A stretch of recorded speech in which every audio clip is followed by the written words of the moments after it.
on everything. Literally anything. So if a bird like this is in your house, what do you think it might want to chew on that you have lying around? There's no? Yeah, your shoes. What else is in your house? TV set, dresser, kitchen table, anything from the floor to the ceiling, they will destroy. So check this out, especially furniture in your house.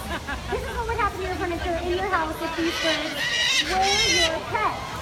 So in just a few short seconds, look at the damage that is being done, which is great that you guys can see and hear these natural behaviors here instead of in your house, because it's a lot of birds to have a parrot. Trust us, we look at these birds 40 hours a week, and they are amazing. They're not only challenging to have as pets, they are actually facing a lot of challenges in the wild. And one of those is the illegal pet trade. Birds just like this are being taken out of the world for the illegal pet trade, and it's having a huge effect on their wild populations.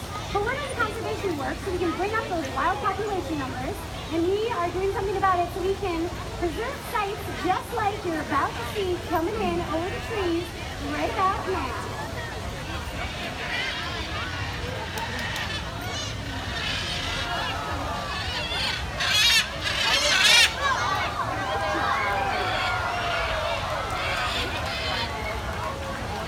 So our birds just flew in. They're half a mile away, and we have every color of the rainbow up here. And these are definitely types of animals that we want to save for many generations to come down in South America. Our birds came in from half a mile away, and they can literally fly wherever they want to. Do you guys have any idea why they come right here, right now? Food. Yeah, we're feeding them, and they get fed all day long, actually, tons of different things, but they get their favorite things right here on this perch. So as you watch us give them their treats, we have some great stuff here. We have enrichment that has snacks inside these little paper packages for them. We have peanuts, macadamia nuts, hazelnuts. It's all their favorite things. That's how we train. We pay them for coming out here to do their job, just like you would get paid for going to your job. And if you guys want to learn more about how you can help wild parrots, definitely check out the Parrot Trust website. It's parrots.org, and you can figure out how you can help these birds.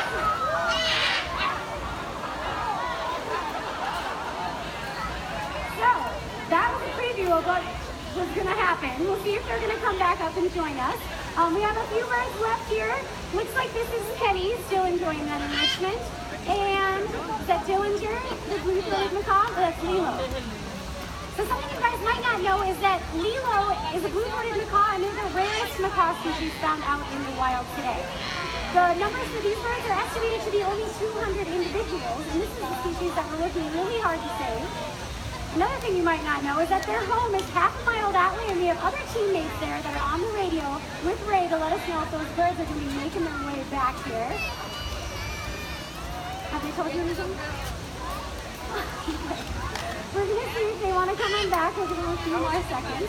But definitely go to World Parrot Trust website. It's parrots.org to figure out how you can help wild macaws. And if you want to know how you can use training in your own life to train your spouses and your kids and your co-workers, feel free to come chat with us after the show.